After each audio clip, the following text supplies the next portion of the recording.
Hi guys, it's me again, Sissy. Thank you guys for tuning in to our channel, Relationship Sessions with Sissy. On today's segment, we will be interviewing two of my most favorite people. They will be discussing and sharing some of their insight with us as it regards to their marriage. So without further ado, I'll introduce them and we will jump into the segment. So in today's session, we have Miss Albany and Sarah Jo Fleming, and we'll jump right into it. Thank you guys so much for joining us and being open to share your experience with us. We really appreciate it. So without further ado, we'll jump right into the first question. Yeah. So how did you guys know that, or how did you know that she was the one? And Sarah, how did you know that he was the one? Like, how did you guys know that this is going to be something forever? You want to go first? You want me to go first? You can go. Okay. Well, when we first started dating in 2007, right? And we just first started dating. We really didn't put a title onto our relationship, like boyfriend and girlfriend. And then after a couple of months, we started dating some. We started putting a title on our relationship. And I remember one time we got like maybe 3 or 4 years into our relationship, and there was one time I was just thinking to myself, like, can I do this by myself? Would I want to keep doing this by myself? And it was just it hit me like I could not see myself going through my daily life without your brother or without him. Okay. And that's how I knew, like, okay, he might be the one. It's just we got to the point where we just know each other so much that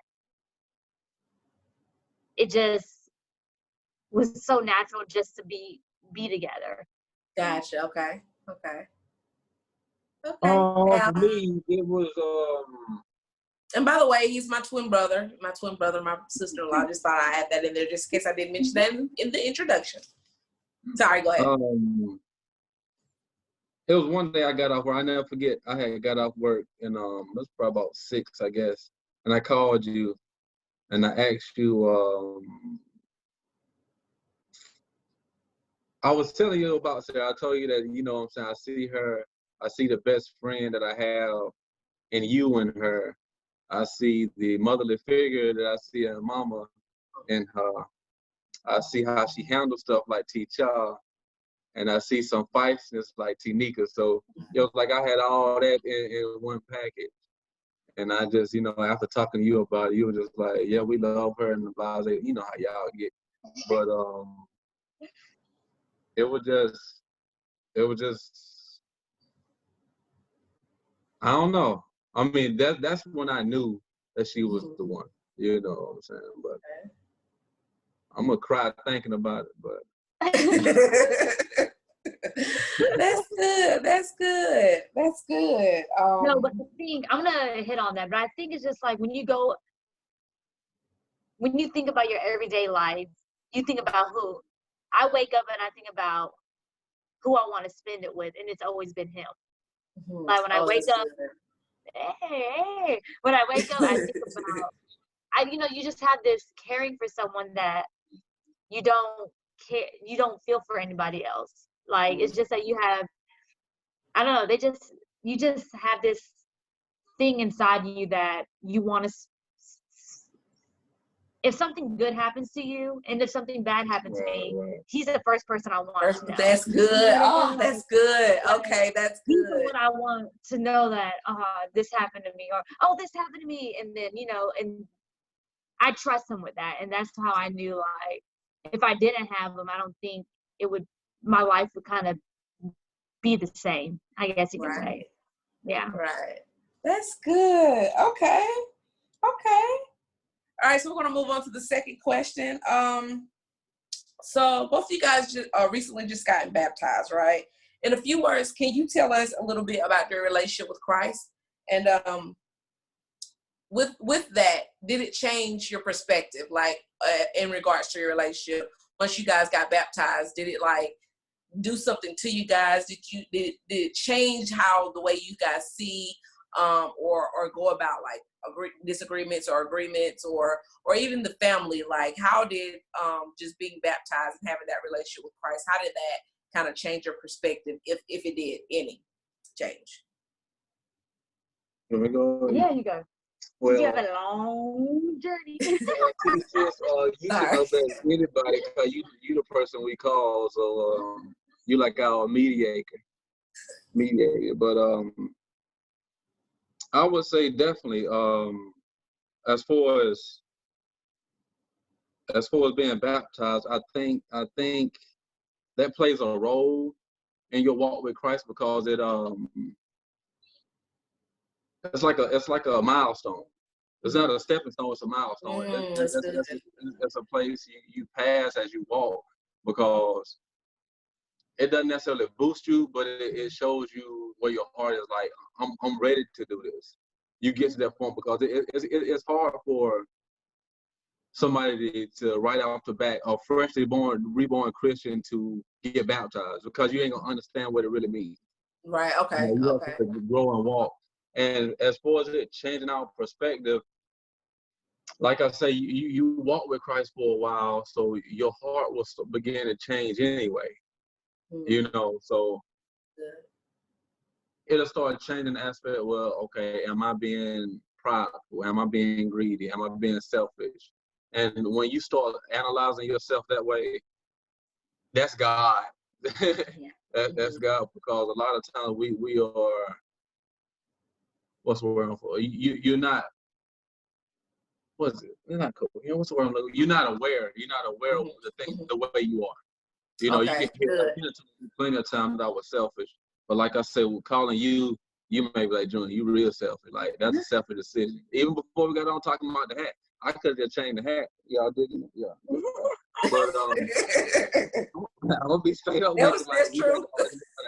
You know, and I could tell that all I had to do was just change the hat, but I was just being selfish and I was stuck in my way. But at the same time, I felt like she was stuck in her way too because she didn't want to, but it's just a hat, you know.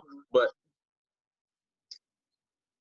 as you walk this journey, your heart will begin to change and turn to the position where it's just a hat. You know what I'm saying? It's like that. And if it bothers the other person, you should just go ahead and it's just a hat. You know, what difference is it gonna make? But like I said, we get so prideful and caught up in what we want and what we're used to and all of that. And I'm trying not to be long-winded because I know you on the time crunch. But I would definitely say, you know, being baptized, that's a milestone in our life. Having Christ in the center of your relationship, He allows you to discern between good and bad. I think on your first one, you was talking about how God played a role in your life and having, you know what I'm saying, with healthy relationships and unhealthy relationships.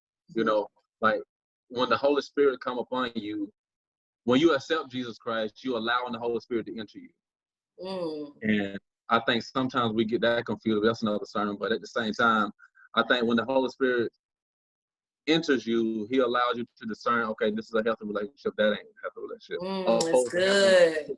This relationship for 3 or 4 years and going nowhere, opposed to like we were together about 4 or 5 years before we got married. Yeah, 5 years. 5 years before we got married. You know, people say, God, that's a long time, but hey, I had to know. And at the time, I believed in God, but I wasn't walking with Him. So I couldn't discern whether it was good or bad because it was just more about me and my feelings. And I feel like what God was telling me, what He wanted me to see, I had to learn over a period of 5 years, opposed to Him telling me in the first 5 weeks.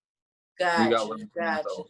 So would you guys say that it's important to establish a relationship with Christ prior to getting married?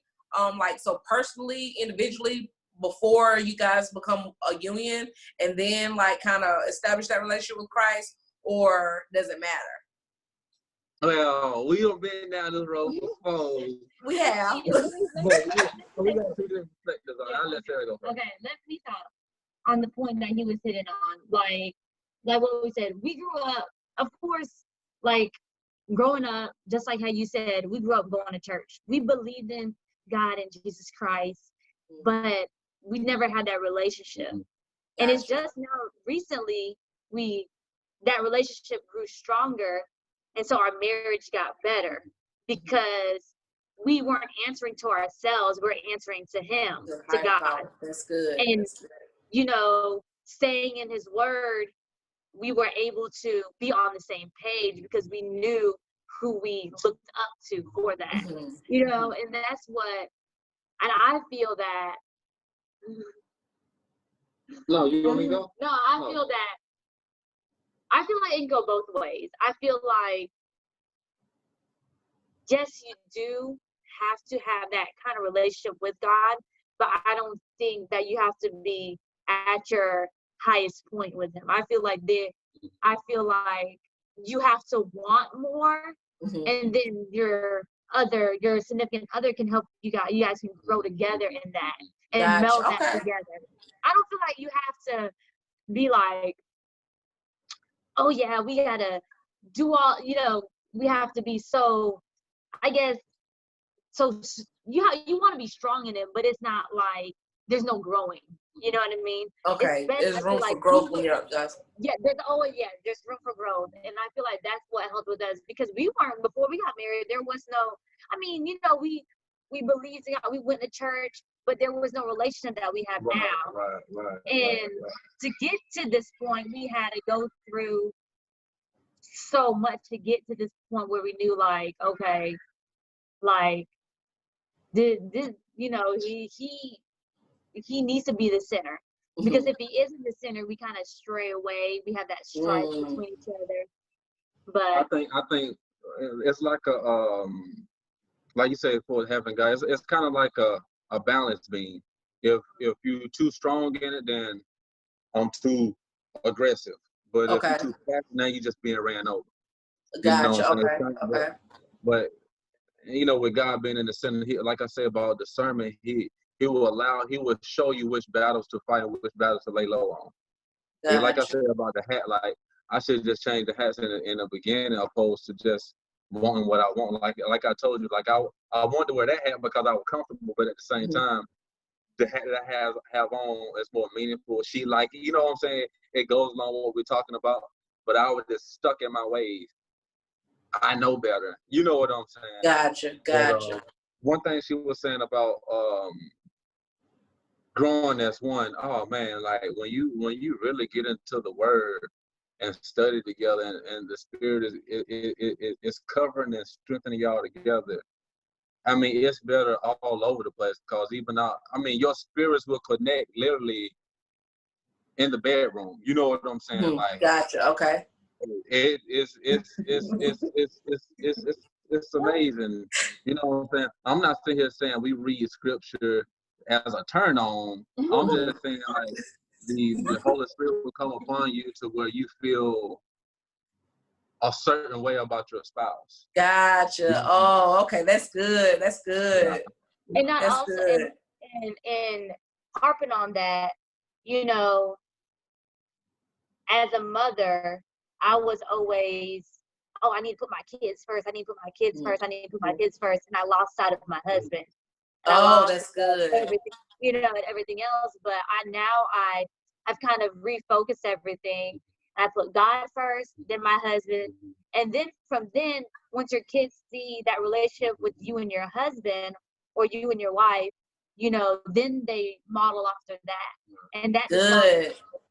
You know, and that's I feel like that is also something that, you know, I've been better with on this walk with Christ, because now that I put him fully first, and then we fall together, and then the girls are better. Gotcha. For me, guys, I'm gonna tell you, like, a lot of the time we get so consumed with work and providing for our family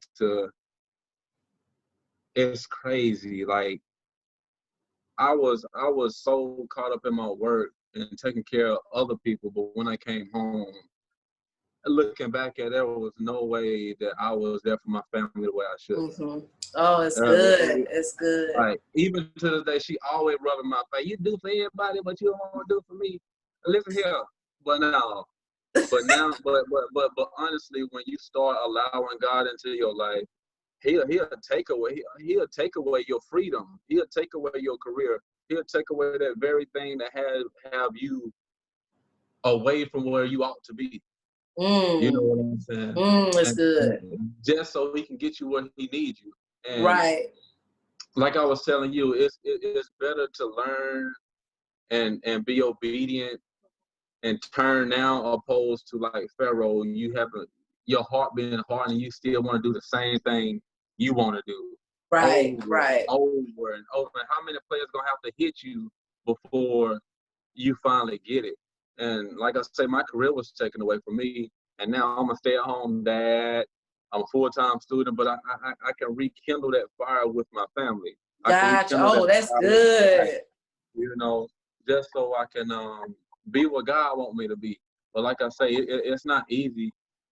Yeah, it's not easy, but you have to. It's about being obedient. That's why, like when you stay in the Word, you learn more about fasting. You learn more about this and the third to strengthen you to be able to hear that little voice, but at the same time be able to turn and be obedient. You know, I don't know if we on the same. We answer your question, but you talk. Yeah, so basically, no, you did, because I was always under the impression that it's best for you to establish that relationship with Christ, and then he has that relationship with Christ, and then you guys come together, and it's just like we now we know the tree. Now we know that it's God, it's us, and then it's the kids, or you prioritize correctly. But I get what you're saying. It's just like you don't have to be, like full-fledged. Yeah, full-fledged to the point where you guys can't even grow together. It's just like everything, opposed to being together or coming together and just be like, okay, this is something new for us. Like, so that's good. That's good. Always remember, God will meet you where you at if you allow him. It's good. Remember that. Because your marriage could be in flames right now, but if you allow him to come in, he'll show you grace and mercy. Both parties. And there'll be some people you have to cut out. There'll be some things you have to let go. Your environment is going to have to change. Right. There's no way I can sit here and be the father to my kids, the husband my wife need, or just the man of the house if I kept doing some of the things I was doing. Gotcha. I had to change my music. I had to change who I was hanging around with. I had to change everything about me so I can walk this narrow path. You know what I'm saying? But it's worth it in the end, because like my little girl now dancing with no clothes on. But it's just one of those things that brings joy to your heart, opposed to going to the strip club or drinking this or smoking that. You know what I'm saying? Yeah, right.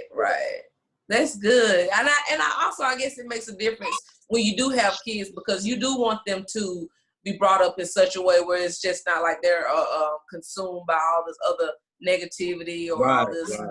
That's good. That's good. I read something in the Bible. I think it's in Proverbs or Ecclesiastes. It's King Solomon, wisdom. He was pretty much saying that, whatever you instill in your kids now, they may turn away from, but later on in life, they know how to get back.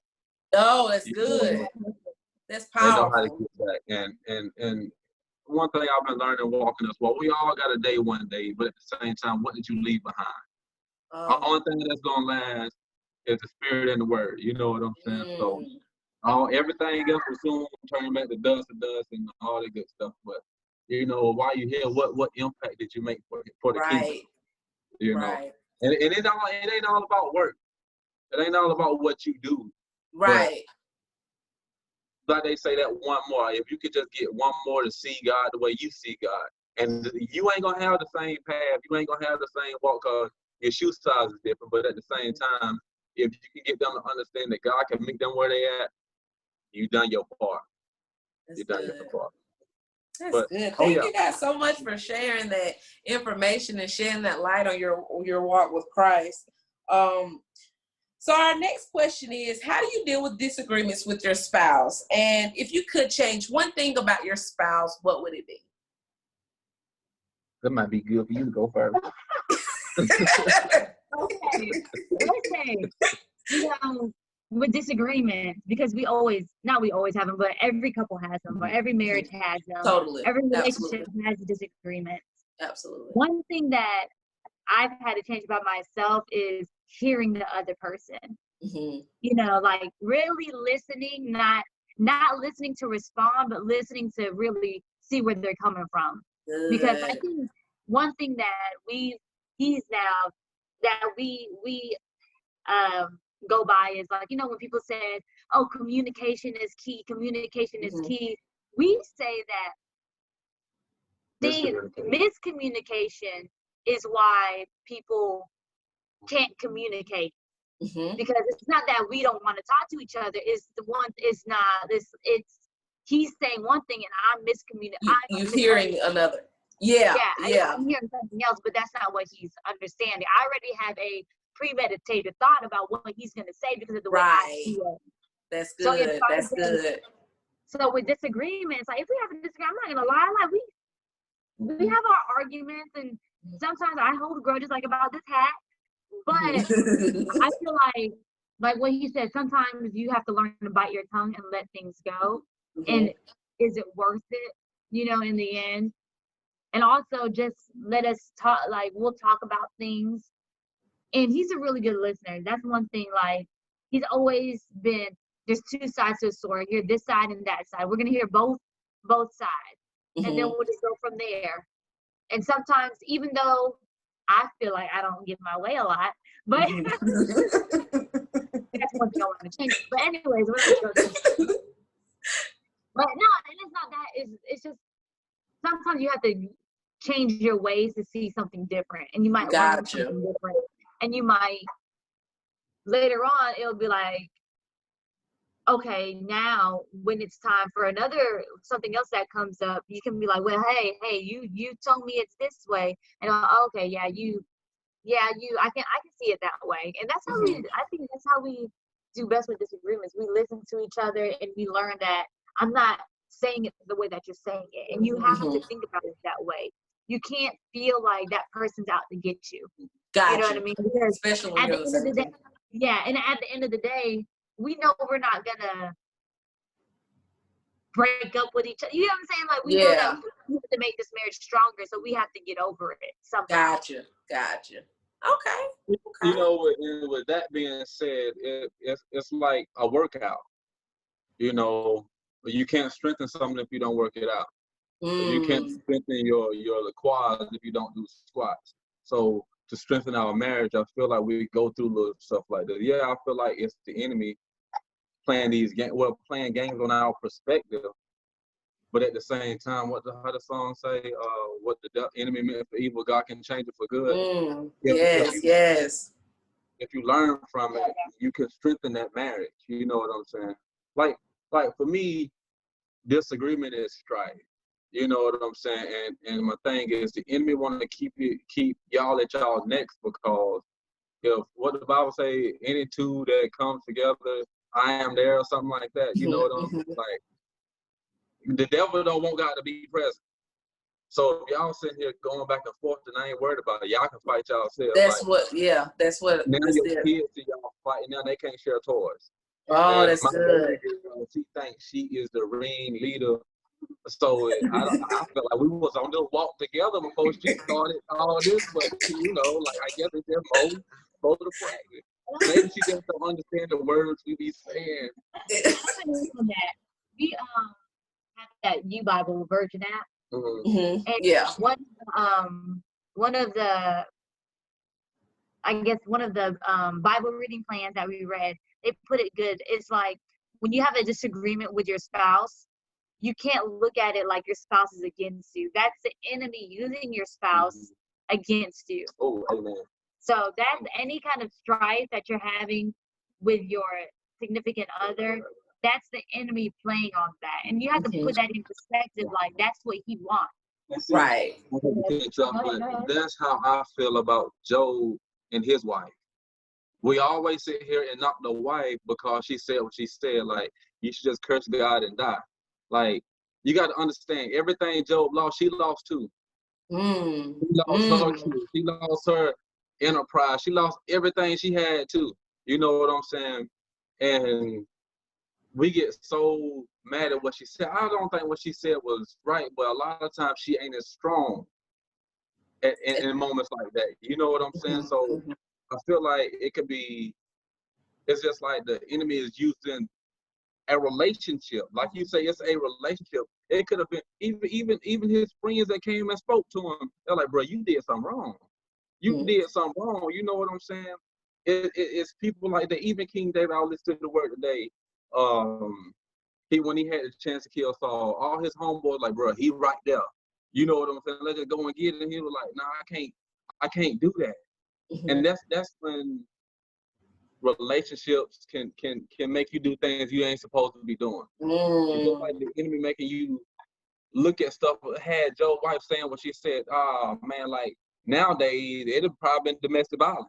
If you say something like that. You know what I'm saying? Yeah, right. It's like the enemy just using that relationship to get you to turn and harden your heart against God. Yeah. That's good. That's good.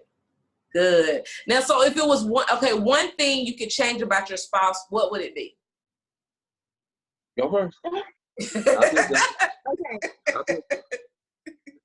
One thing, and this is just something that your boy lazy. He lazy. Look, she said one thing. Just stay on one now. Let this be your one. Let this be your one. No, but I mean, it's good. You know, we have a busy household, and you know, the kids always want mommy, and mommy needs to say something. Right. Because you know. Yeah, I guess she gonna say I always got something to say. Look, he always right. Look, to my defense, I am lazy when it comes to inside the house. I really don't like cleaning up. I really don't like doing. But if you give me something to do outside, then I cut your tree. I cut your whole house down. You know? I go cut the grass. It won't be a leaf in the yard, but you know what I'm saying. So I would say I'm lazy. It's just stuff in the house. Like she always tell me, put forth the effort that I do outside, inside. And that's where I know I got to change it because, okay, for instance, yesterday I tried to, she's been telling me this the last couple of days because I seen her one day and it was just, she had to be a teacher, she had to be a mother, she had to be a cook, she had to be all of this stuff. And yeah, I want to move you, but at the same time, I just seen her doing a lot. You know what I'm saying? And some of I ain't gonna lie to you, I will talk about this stuff. Some of it just on me like, okay, yeah, I see that, but what am I doing? You know what I'm saying? So yesterday, we in the process of painting our house, and I did as much as I could. Came in the house, clean up everything else. I came in the house, washed the dishes. You know, I try to do some stuff to help her out. You know what I'm saying? Because I understand when you're in the house with three girls, they got their own little personality. Man, listen here, it's tough. It's tough. That's why I'd rather stay outside. I get that why I take my energy outside and cut everything down. But so is it my turn? Okay. If I had to change one thing,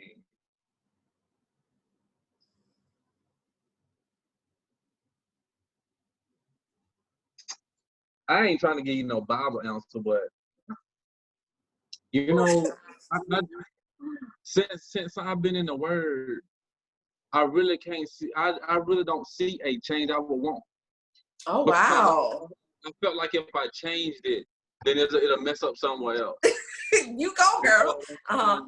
It's like I'm gonna be honest with you. I just came off a 40-day fast, but being on that fast, I was fasting from like 4 different things. But at the same time, while I was on it, I kind of reverted back to some old things, some old habits. You know what I'm saying? That's why I feel like this. Like if I get her to change something, then maybe something else will be reverted back to what I ain't really looking for, if that makes sense. You know what I'm saying? But my thing is, like we said earlier, whatever the enemy meant for evil, God can change it for good. Same thing with that. Like all her flaws, I will still take her hands down. Okay. Everything we done been through. Yeah. Okay. Oh, I would do it all over again because it made me, for one, it made me to the man who I am today. And when you look at your kid, that's the only person you see. Yeah. And it's funny that comes up because even that, it just like this. Your relationship with your spouse is what your kids see. So when my daughters are talking to their mama, they talking to their mama like I would be talking to them. Like at one time we weren't so happy. Well, I ain't gonna say happy, but we didn't understand why we would fight. We was at each other's throats all the time. So it would get heated. And at the time, my oldest child, she would talk to her mama the way I would talk to her mama, but then she would talk to me the way her mama would talk to me. And it's like, wait a minute, now she got two personalities. Yeah. You know what I'm saying? She acting like mama when she's talking to me, but she acting like daddy when she's talking to mama. Like, when is she gonna be her person? Right, You know, that's good. And that's why I feel like you have to be who God called you to be in your relationship, because you can sit here and live or do things under your roof and with your and I'm using my spouse, they mama, because that's all that they really see me interact with. You know what I'm saying? Right, they see me right. My homeboys, but like I say, and you know what I'm saying? But yeah, they see us majority of the time. Right, and right. Your DNA is in that person, so it ain't hard for them to follow suit. You know what I'm saying? Right, so, right. You know, I really think. Oh, you want to go back to that? See, she worried about her selfishness. But shout out to you, Sarah. You got it going on. So, fellas, if you listen to this, get you a Sarah. Like I said, I mean, it could be a few things here and there, but I know I'm supposed to mention one, but it could be a few.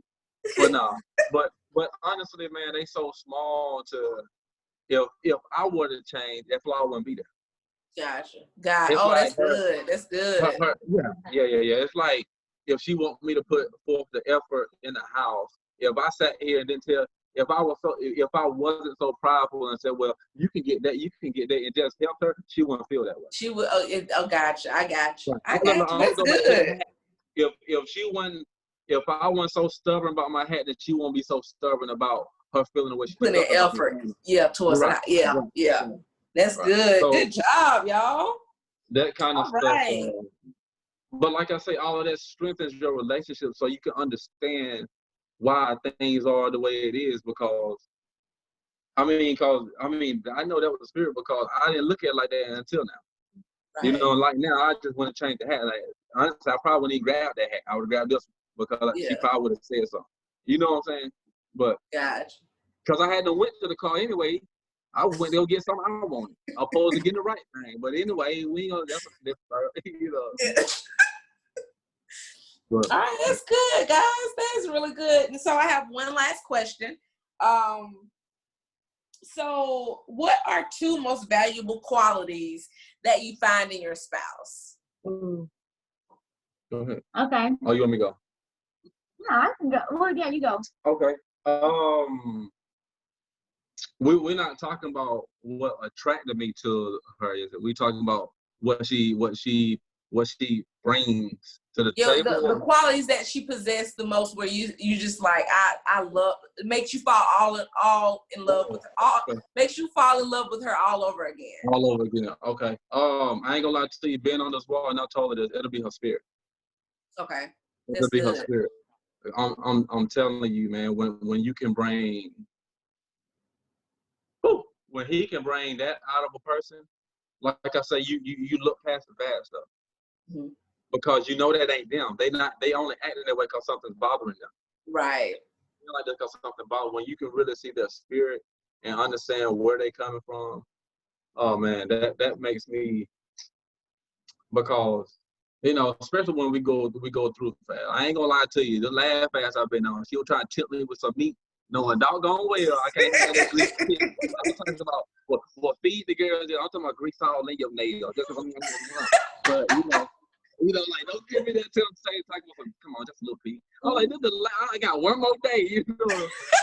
But I'm gonna give a shout out to Maryland's and they fried chicken. You know, Maryland's. You see. Shout out to Maryland's fried chicken. Submit check.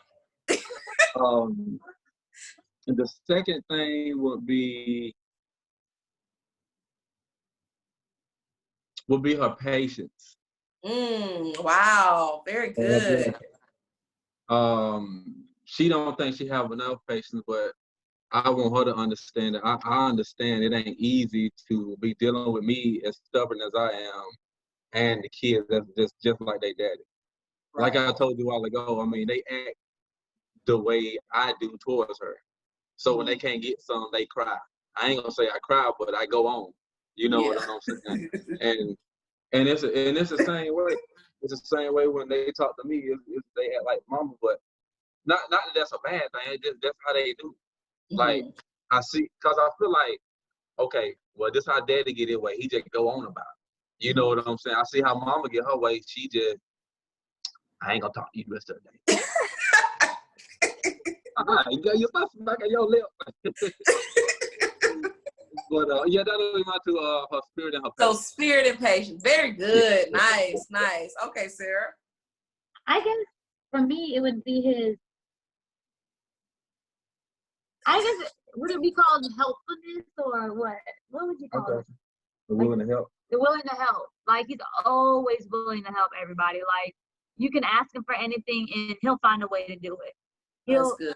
You know, but he does spread himself thin sometimes. But I appreciate that. You know, he's always wanting someone to, he always willing to help and always looks at the good of everything. You know, that's like good. he's always positive and he's always calm. I think it's one of the things. Oh, that's good. Yes, Lord. He's a calm one. He's a calm one. I'm the panic one. I'm like, oh my God, I need to do this. I need to do this. But he like pulls me in. And so yeah, I would say willing to help everybody. Because I really love that. I love that. Even though I do say. Until you can't get what you want. Well, you know, and that's something I have to work on. No. You know what I mean? That's but good. I do love that. Say if my mom needs something, I'm like, Al, can you go help my mom with this? Or child needs something. Teach her, okay, your brother's going to be there. My sister needs something, or the girls need something, or I need something, or our neighbors need something. You know, he's always, it's never a complaint. You know, Right. He doesn't complain about that. And then with him being calm and real and he has a good outlook on life. Gotcha. You know? Very good. Like, oh man. Like especially like when I was going through my cancer diagnosis and I was going through chemo, he always was the one motivating me. Like, come on, let's show God's glory. Let's show how we can beat this thing. When I found out I had cancer last June, I was all boo-hooing and crying, but he was like, okay, what we got to do? He was motivated. He was like, I'm ready. Like, I'm ready to, tackle this, And so through that, that's what I feel like is like, I think one of the most things that he's that positive outlook on life has really gotten us through tough times and to bring us to what we have now, and I feel like if you steward over what you have, God will bless you with more. Girl, you better say that. Say that. Yeah, but I just feel like, God will put stuff in your life and give you different situations, and if you steward well over it, he'll bless you with more.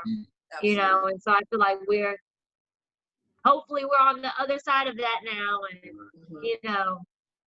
and so yeah, that's it. Go on, more. That's good. That is good. Guys, you have been awesome. Thank you so much for joining me and sharing your story. I really appreciate it. Thank you for taking the time out. I know you guys have 1,000,001 things to do. So again, I just want to say thank you. To my subscribers, I hope this was something useful. I hope this was something informative for you guys, and you really appreciate them as well for sharing their story. So if you enjoyed this video, please like, share, subscribe. Please feel free to comment in the comment section, and I look forward to talking to you guys in my next video. Make sure you stay blessed, be blessed, continue to follow the social distancing and quarantine rules, and we'll talk to you soon. Say, hey, Evie. That's my little niece, guys. She's so awesome. She's the oldest. So, all right, you guys take care, be blessed, and I'll talk to you soon. Hey. Bye.